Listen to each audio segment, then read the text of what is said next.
Hello and welcome. In this video, we will be reviewing how the FireMon Security Intelligence Platform, or SIP, can help your organization meet its compliance goals using assessments and controls. Compliance refers to following the specifications of a rule. Compliance typically relates to legal and regulatory frameworks. Regulatory compliance is when an organization is aware of the relevant regulation and takes action to comport to the policy. Examples of regulatory compliance requirements include PCI, HIPAA, and NIST. Compliance can also be the result of internal regulation to an organization, such as from business units that service specific industries or internal security audit requirements. Security is the practice of implementing effective technical controls to protect digital assets, and compliance is the application of that practice to meet a third party's regulatory or contractual requirements. FireMon can help you achieve these goals through controls and assessments.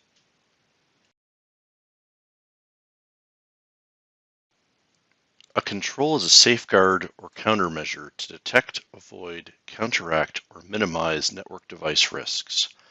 Controls can help locate and reduce overall security compliance-related risks by proactively detecting and detailing potential rule-based weaknesses and faulty device configurations. Severity level, defined from 0 to 9, with 9 being the most critical, is the severity of a control should it fail. This value will go to calculate the overall SCI score for a device. Assessments are a collection of controls. They can be organized in sections with appropriate verbiage and details in each section. These are the reports of control sets. The Security Concern Index is a value calculated by comparing the number of past controls to the number of failed controls to the total control severity in the network.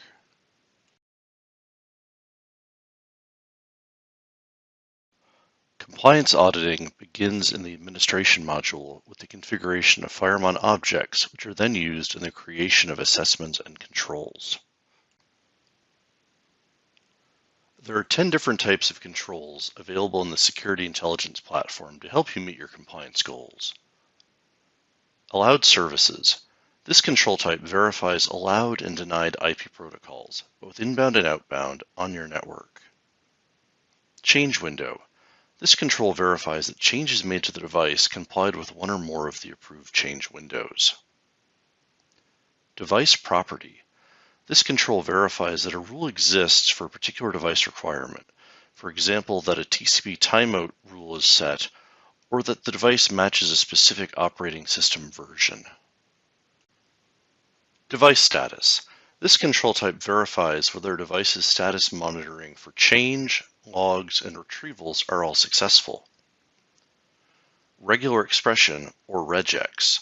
This control type searches for lines in configuration files that match a given regex pattern and verifies connections, for example, to TCP, logging, console timeouts, and encryption on passwords. Regex multi-pattern. This control type searches for lines in configuration files using multiple regular expressions to verify whether or not values are present. Rule search. This control type, using FireMon's Security Intelligence Query Language, or SICL, searches the current network configuration and finds rules that match the given criteria. It tests inbound and outbound rules and checks such things as destination and source addresses, end node auto configuration, and FTP. Rule usage. This control type checks for unused rules in a given time period, such as 30 days, 90 days, or 365 days, so you can optionally remove them. Service risk analysis. This control type searches for rules that allow specified services between defined compliance zones. Service risk analysis defines failure based on whether rules allow or deny access, or based on the number of reachable IP addresses, and also evaluates the failure condition based on whether the query matches some rules or matches no rules. Finally, zone-based rule search. This control using SICL searches the current network configuration and finds rules that match the given criteria based on source and destination compliance zones. As previously mentioned, assessments are a set of controls that make up a specific standard which is being assessed against. They can either be used strictly for metrics within Security Manager or outputted in report form. Sections provide a structured view of how the assessment should flow. Each section will begin with an executive summary and contain the SCI score. Text is purely informational and provides an introduction to each section. Subsections allow you to divide an assessment to provide additional detail. Subsections have only a heading and no summary text. Controls. These are obviously the criteria that are executed against one or more devices to produce the result of a pass or fail. Finally, assign devices and device groups. All devices and device groups would be listed as available selections for assignment to any given assessment.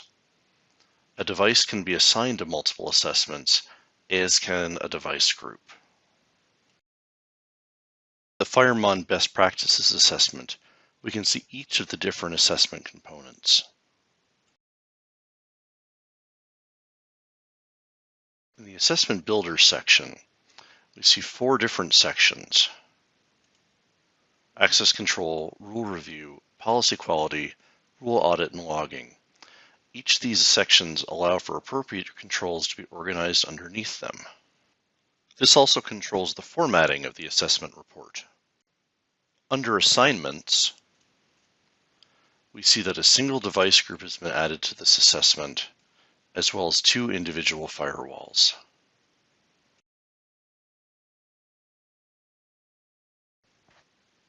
There are 3 primary ways that compliance results are delivered in the Security Intelligence Platform.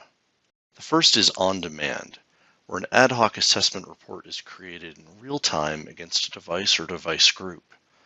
On demand does not require that a device or device group be assigned to the assessment being reported on, and the results are only outputted in this report and not persisted in the Security Manager dashboards.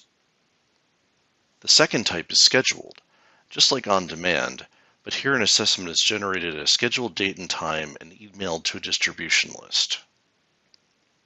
Finally, continuous compliance, where devices and device groups are assigned to specific assessments, and every time a new revision is detected for one of those assigned devices, all assessments that it has been assigned to are run against the new configuration. These results are then populated to the compliance dashboards in Security Manager, and the appropriate SDI values are updated.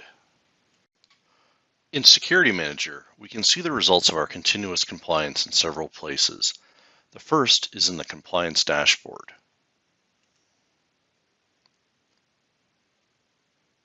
In this dashboard view, we can see various widgets with our compliance scores as well as trending over time.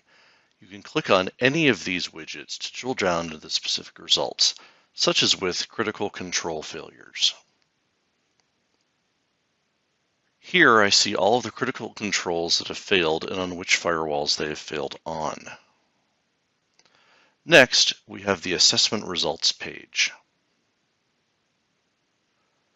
Here we see the results of our various assessments, including the numbers of control failures. Finally, we have control results. From here, we can see the results of all individual controls that have been run against devices and device groups.